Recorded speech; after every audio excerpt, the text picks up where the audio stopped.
Winter is the part of ancient life that people always get wrong, because everybody pictures the same thing: somebody shivering in a cave, hugging a fire, waiting for it to be over.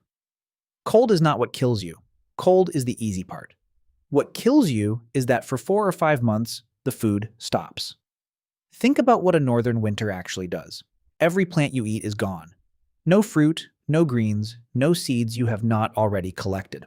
The roots that are still there are frozen into ground you cannot dig. The animals are thinner than at any other point in the year. Some have migrated, and the ones that remain are harder to find across open ground with nowhere to hide. And the days are short. In northern Europe in midwinter, you get maybe 7 hours of usable light. Everything you need to do, you do in 7 hours, in the cold, on whatever you have stored. So the first thing that had to be solved was not warmth. It was fat. This is the part that genuinely surprised me when I looked into it. You cannot survive on lean meat, not for weeks. If protein is more or less all you eat, your liver cannot process the nitrogen load fast enough, and you get sick, and then you die with a full stomach. Arctic explorers and trappers ran into this repeatedly and called it rabbit starvation because rabbit is almost pure lean muscle. There is a ceiling, somewhere around a third of your calories, beyond which protein alone stops keeping you alive, which turns the whole logic of winter hunting upside down. You are not hunting for meat, you are hunting for fat.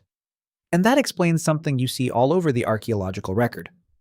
Long bones are smashed open, systematically with a stone, not to eat the bone, but to get the marrow inside, which is dense, fatty, and calorie-rich. People also boiled crushed bone to render out grease.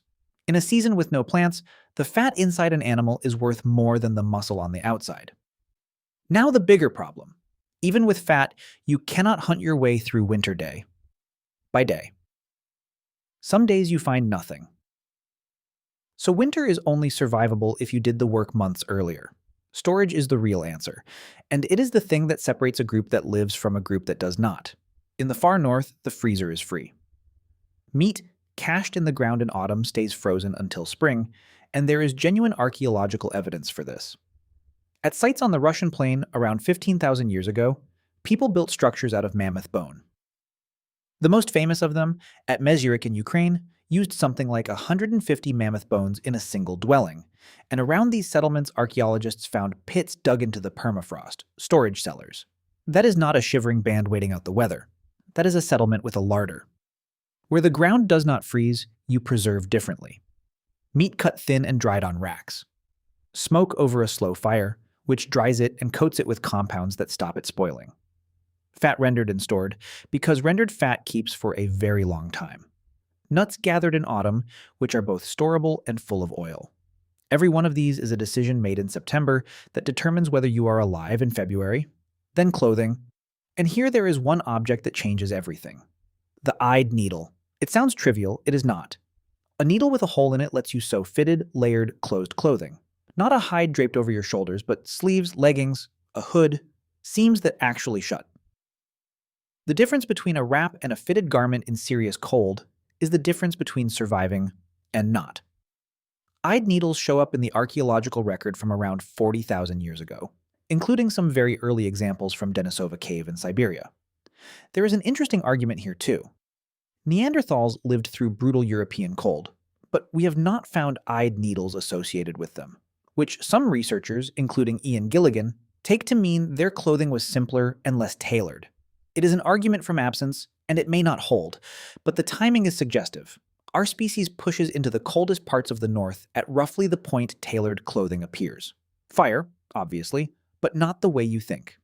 An open fire in a big cave heats almost nothing.